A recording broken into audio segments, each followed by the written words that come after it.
లక్ష్ భయంకరమైన కథల శైలిలో చాలా ప్రసిద్ధి చెందిన లేఖకుడు. చాలా కాలంగా తనకి తన కథల్లో రాయడానికి ఒక కొత్త ప్రేరణ లభించడం లేదు. లక్ష్య తన ఎడిటర్ మనీష్ని ఈ సమస్య గురించి పరిష్కారం అడుగుతాడు. అరే మనీష్, కథల గురించి మెదడులో నాకు కొత్త ఆలోచనలు రావడం లేదు. నాకు ఏదైనా ఒక కొత్త ఇన్స్పిరేషన్ కావాలనిపిస్తుంది. ఏదైనా భూతాలుండే చోటుకు వెళ్ళాలనిపిస్తుంది. అయితే నువ్వు ఎక్కడికి వెళ్ళాలనుకుంటున్నావు? మీకోకే అంటే నేనొక సలహా ఇవ్వనా? ఏంటా సలహా? మీరు కాల్వన్ అడవి గురించి విన్నారా? ఆ చోటు గురించి నేను చాలాసార్లు చాలా మంది కథలుగా చెప్పుకోవడం విన్నాను. అక్కడ ఎవరో ఒకళ్ళు మాయమవుతూనే ఉంటారు. ఆ తర్వాత వాళ్ల గురించి ఎటువంటి క్లూ దొరకదు. ఆ ప్రదేశాన్ని హాంటెడ్ జోన్ అని అంటారు. నాకైతే భయంగానే ఉంది. నిజంగానే మనకేమన్నా అయితే? ఇది కేవలం నీ అపోహ మాత్రమే. నువ్వేం కంగారు పడుకు నిర్మల్. నేను నా అసిస్టెంట్ రైట్ని జాగ్రత్తగా చూసుకుంటాను. నాతో పాటు వస్తే నువ్వు కూడా ఏదో ఒకటి నేర్చుకుంటావు కదా.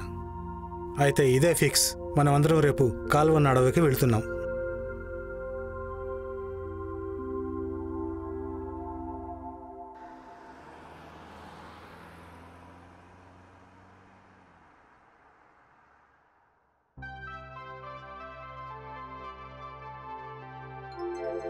రాత్రవుతుంది.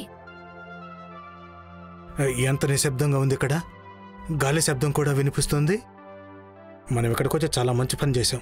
ఇక భయం కాస్త పెరిగితే మొత్తం కథంతా చాలా బాగా రాయొచ్చు. అవునవును రైటర్ గారు, ఇక కాసేపు పడుకుందాం. మీరు వెళ్ళి పడుకోండి. నేను ఈ నిశ్శబ్దాన్ని ఆస్వాదించాను. సమయం అర్ధరాత్రి దాటుతుంది. అందరూ నిద్రపోతారు.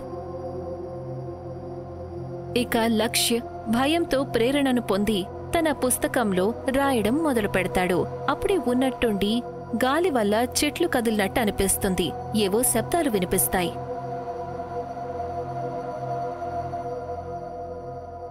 మనీష్, లే మనీష్. మనీష్, ఏమైంది? ఏంటి శబ్దం? నాకు చాలా భయంగా ఉంది. ఈ శబ్దాలు ఉన్నట్టుండి ఎందుకు ఆగిపోయాయి? ఒకవేళ మనం బయటకు వెళ్ళి చూడడం మంచిదేమో. పిచ్చి వాళ్ళలా మాట్లాడుకో. మనం తెల్లవారి వరకు బయటకు వెళ్ళకూడదు. వాళ్లలో ఎవరూ ఒక్క క్షణం కూడా నిద్రపోరు. ఆ తర్వాత చూస్తూ చూస్తూ సూర్యుడు ఉదయిస్తాడు. అందరూ ధైర్యం చేసి టెంట్ నుంచి బయటికొస్తారు. వాళ్ళు చూసేసరికి ఏ చెట్టయితే టెంట్ వెనకుండేదో అది టెంట్ ముందుకి వస్తుంది. అది చూసి లక్ష్య మొహంలో ఒక చిరునవ్వు కనిపిస్తుంది. ఏం జరుగుతుంది ఇక్కడ? ఈ చెట్టు దాని చోటుని అసలు ఎలా మార్చుకుంది? నువ్వు ఈ విధంగా ఎందుకు నవ్వుతున్నావు లక్ష్య? నేను ఈ ఇన్స్పిరేషన్ కోసమే వెతుక్కుంటూ వచ్చాను ఇక్కడికి.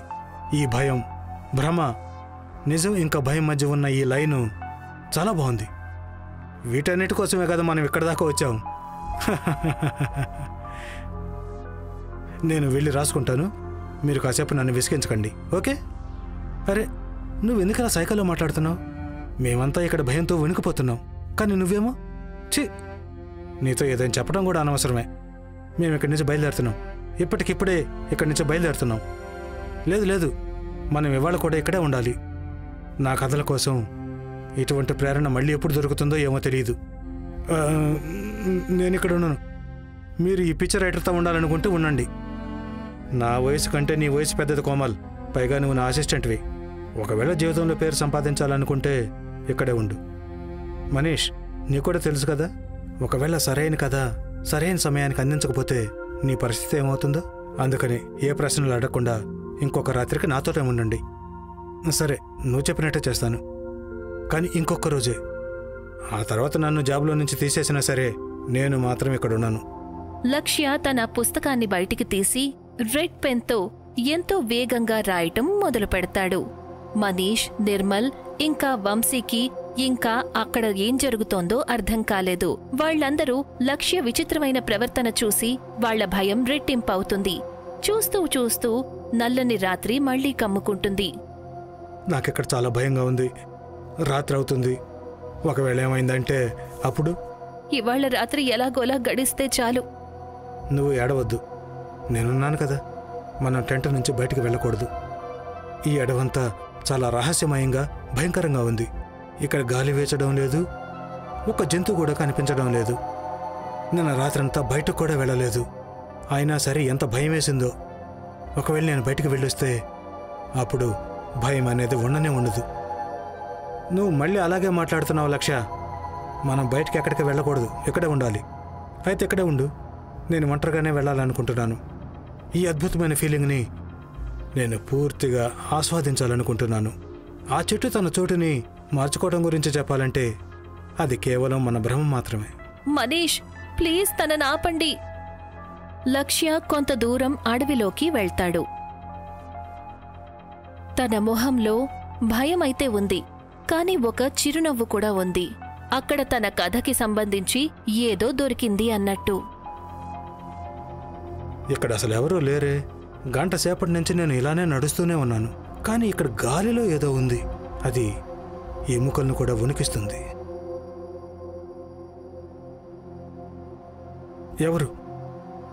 ఎవరక్కడ? ఎవరూ లేరు. ఏవో శబ్దాలు వస్తున్నాయంతే. లక్ష్య ప్రశాంతంగా ఊపిరి తీసుకుంటాడో లేదో అంతలో మనీష్ గట్టిగా అరిచిన శబ్దం వినిపిస్తుంది. లక్ష్య టెంట్ దగ్గరికి పరిగెత్తుకుంటూ వెళ్తాడు. లక్ష్య అక్కడున్న ఆ భయంకరమైన దృశ్యాన్ని చూసి స్తంభించిపోతాడు.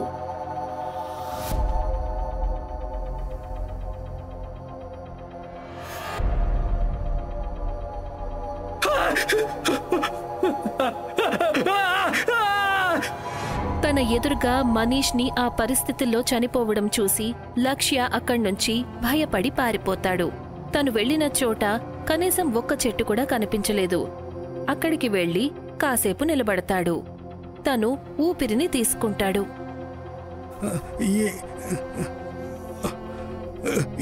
ఏంటది? అసలేంటి? నేనంత భయంకరమైన రాక్షసుని నేనెప్పుడు చూడలేదు. వంశిక ఇంకా నిర్మల్ వాళ్ళెక్కడే కనిపించడం లేదేంటి? లక్ష్య తన కళ్ళను తుడుచుకుంటాడు. ఆ తర్వాత తన మొహంలో అదే నవ్వుని తెచ్చుకుంటాడు. ఆ తర్వాత తన పుస్తకాన్ని తెరిచి ఎర్ర పెన్నుతో ఎంతో వేగంగా రాయటం మొదలు పెడతాడు.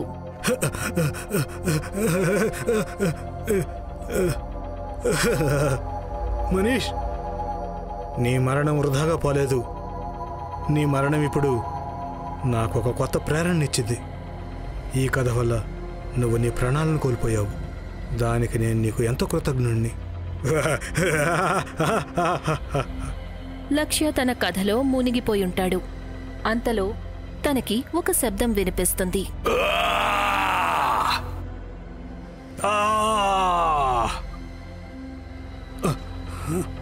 నన్ను వదిలి ఇంకెవరినైనా కూడా బలిస్తాను.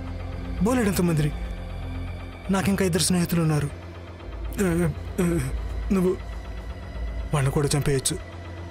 నాకు నా కథల కోసం ఒక కొత్త పాత్ర దొరుకుతుంది. అంతేకాదు, నా పుస్తకాన్ని చదివితే చాలామంది ఈ వనానికి వస్తారు. అప్పుడు దానివల్ల నీకు మరిన్ని ఆహుతులు లభిస్తాయి. ఇది కరెక్ట్గా ఉంటుంది. చెట్టు తన దగ్గరికి రావడం చూసి తను తన కళ్ళను మూసుకుంటాడు. తను ఎప్పుడైతే కళ్ళు తెరిచి చూస్తాడో అప్పుడు ఆ చెట్టు అక్కడ్నుంచి వెళ్ళిపోయుంటుంది.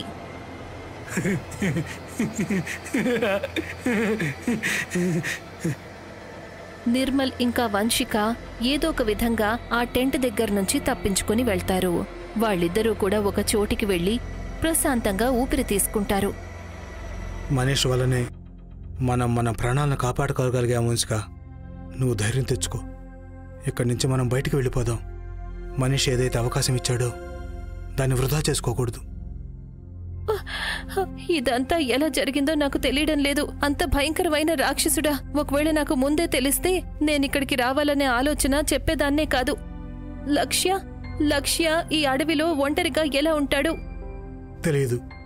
తనకెంతో చెప్పాం, కానీ పుస్తకం రాయటం కోసం మనందరినీ ఇలా ప్రమాదంలో పడేశాడు.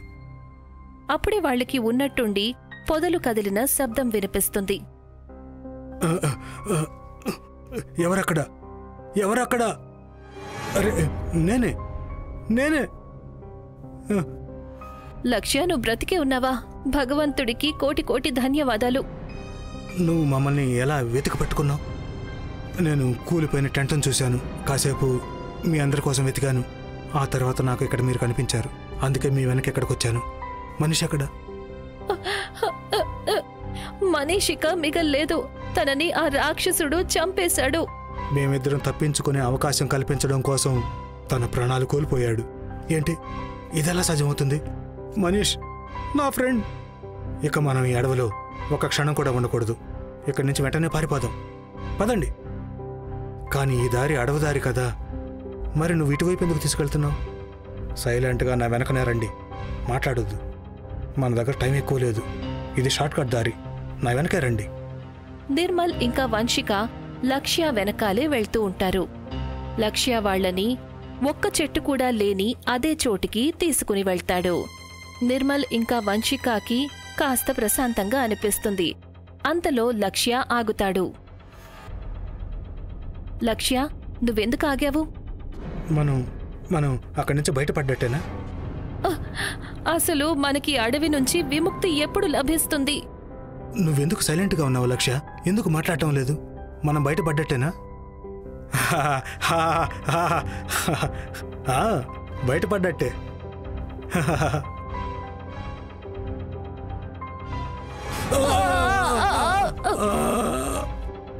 మీ కదలిక అంతమైపోయినట్టే.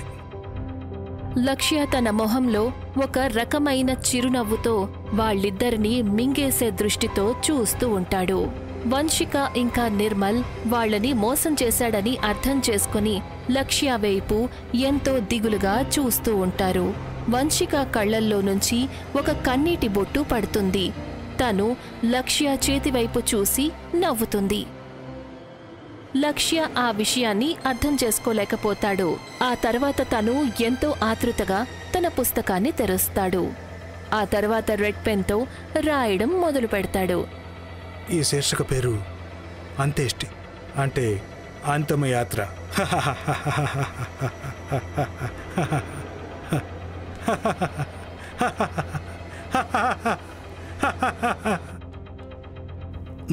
నువ్వెందుకు నవ్వుతున్నావు?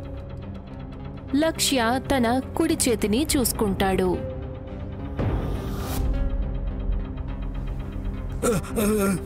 ఏంటిది? నా చెయ్యి, నా చేతులు, నాకు అసలు ఏమవుతుంది? ఇక ఇదే నీ కొత్త లేఖ కూడా. ఇది ఒక శాపం. దీన్ని మేమందరము భరిస్తున్నాం. మా నిశాచర చెట్లు మీలాంటి వాళ్ళు బాధపడితే సంతోషిస్తాం. వాళ్ళల్లో కూడా నువ్వు చాలా పెద్ద రాక్షసుడు అయ్యావు. మేమందరము శపించబడ్డాము నీలాగానే. ఇక నువ్వు కూడా అనుభవించాలి ఈ శాపం.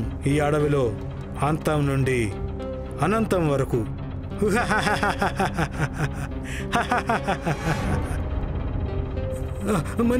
మనీష్ కన్నను కాపాడు.